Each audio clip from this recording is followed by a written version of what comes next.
So I hear we have something in common. It sounds like you have a little bit of a TV experience. I do, yeah.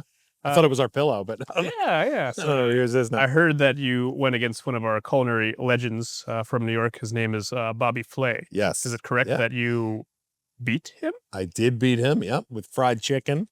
Fried chicken? Fried chicken, yeah. Awesome. Tell me about the experience. What do you think? It was, well, you filmed it as well, right? I did, yes. In Brooklyn, did you film it in the... It was up actually in, am I allowed to say the location? I don't know. FTR, right? It was like on the island up north for us. You stayed on that island? Yeah. The whole thing, yeah. We've both done a bunch of shows. That was one of my favorites. It was quick, easy, like half a day, not even. Yeah. I filmed during the pandemic, so it was interesting. All the studio audience were all, COVID tested and... Yeah, for people that haven't done too much competition TV, what is an experience like doing something like that? What does it feel like? So that's probably the last show that I shot. I've done a bunch of them and I enjoyed that one. It was, if some shows are, not that they're scripted, as you know, like we do compete and the time is the time, but it was very, it just felt more real. Yeah. Did you feel the same thing? Yeah, I think it's just like cook something the misconceptions. Everyone's like, hey, that's rigged, it could be, I guess. It's possible, You're right. That it could be rigged, but from my experience, it didn't seem that way. Yeah. It did not seem that way because the stress was real. The time was real. When the time ran out, Right. And I had no idea what or who I was going against in the first round. In the first round. I think the first round is probably the scary one, right? Like that's because you don't know. It is, correct, yeah. Because you have to get to him first. What did you end up cooking? On the first round? Yeah. Actually, I got a whole fish. I think it was a loup de mer, but it was a whole thing. And I was, I think it was like 20 minutes or something like that. Yeah, it was very short time. And I looked at it and I didn't like. Mine was a lot easier at tofu. Oh, so nice. So some would say that's hard to take. I wasn't taking anything apart. Awesome. Yeah, I was quite challenging. My competitor, Roman, he was a chef at Danielle at the time. Wow. So everything inside of me was like, I'm going to go. Done. Yeah. Well, kind of like, you get in the mindset where you're like, I'm going to go home anyway. Let me just do this and see what happens. Right. And because I have done a competition before, it seemed like I got done in time. Yeah. And I think the strategy is always make sure you can get it done in time, right? Right. Your mind will say do everything, then your body says get it on the plate, and then worry about the rest later. Yeah. Yeah. How was did you feel like, were you like TV conditioned? Your nerves are all chill or? Yeah. I mean, back in the day when I used to do these things, it was like, you try to do too much. It's like those shows, it's like simplify everything. It's like, don't try to make too many components. And like, my whole thing is like season everything. Yeah. Extra seasoning. I think everyone chain smokes because like you have to put so much salt in it. Like I eat it and I'm like, oh, it's too salty. And like, it's perfect. I think that's exactly. Season everything because they're tasting all these, all these things. And so it went well. Did you end up winning? I did end up winning. I did. It's definitely rigged. No, I'm just kidding. Exactly. That's what I thought. That's what I thought. I was like, there must be some trick here because I mean, to be honest, his record is 70 and higher. Yeah, he's one of been competitive. I couldn't believe it either. Yeah, it's like How is he like? I'm more impressed with him actually on that show because it's like like when you come and you know the dish that you're making, he doesn't know the dish you're making. He has no idea, and he has to like figure it out. Yeah, instantly, right? He actually, I decided on the show. It's funny. I couldn't. I made a cornbread as well for. In the oven in a skillet. And I made a bread. I decided not to take. I actually made the bread. Yeah, that's impossible. Yeah. Like I made it stovetop, got it really hot, got a nice, and then finished it in the oven. But I couldn't. I left my glasses backstage. Oh no! And I'm like blind close up, and I could not see the oven to turn it on. I didn't know what temp was. He actually came around, fixed my oven for me. Like, and they had on which was cool. Yeah, everyone asked like, "How's Bobby Flay?" I'm like, I thought he was cool. Yeah, he was very, very kind to me. I mean, he doesn't really owe us anything. Technically, we would owe him because he gave us like TV exposure, and he was very nice to me. Discussed, how difficult it is having your entire career made up everybody hating you. It's I can only imagine. Yes, it's like one day as a chef, right? Correct. Yeah, exactly. Did it help you with your business thing, or how was it? Every time TV, even when it re-airs, it always gives you a bump. Whether it's someone that reaches out to you, you're local in Philly. I just saw you beat Bobby Flay. Opportunity to kind of like tell them where your restaurant's at. Come out and even though I don't have fried chicken at my restaurant, and I made I did the fried chicken thing came out of the pandemic. I had a barbecue restaurant. Okay. and I couldn't, brisket was too expensive. Yeah. I wasn't running a smoker 18 hours a day. I didn't have staff. So I started doing a fried chicken sandwich pop-up out of my big kitchen. Nice. Literally out the front door. I had lines around the corner. And it was a simple recipe based off of a Thomas Keller herb brine fried chicken recipe. The old ad hoc book, yeah. That's it. Ad hoc, right. It was just like, recipe, lemon, honey, thyme, rosemary, and people went crazy over it. I pretended it was my recipe. So that's what we all do. And, I think I threw something different in. Yeah, it's just one peppercorn. One red peppercorn. Yes.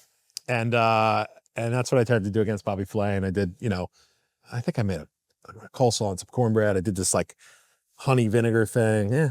What was going on in your mind when the judging was going on? Were you pretty confident, or were you just like, I don't. They always, whether you killed them or not, they always make you feel like you're going to lose. Yes. Right. I think there's got to be that up. It was like, this is the best fried chicken, and then it's like but. Yeah, it's always something. So you never know. But I felt good. It's tough when you're making something like, I didn't even ask you what you made yet, but I will.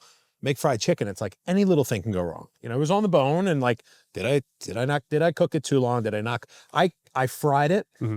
Actually, the fryers weren't working. Oh, so I filled a pot. Fryers are nasty, man. They need to get better fryers in the kitchen. They're horrible. They're not commercial fryers. They're horrible. Yeah, they're little like electric. Yeah, yes. You pray that they'll hit the temperature. What did you make? What did I make? I made a dish called a Kati roll. My strategy was to just pick something that if I got to him, I wanted something that he might not be familiar with. Yeah, it would be like. Was he?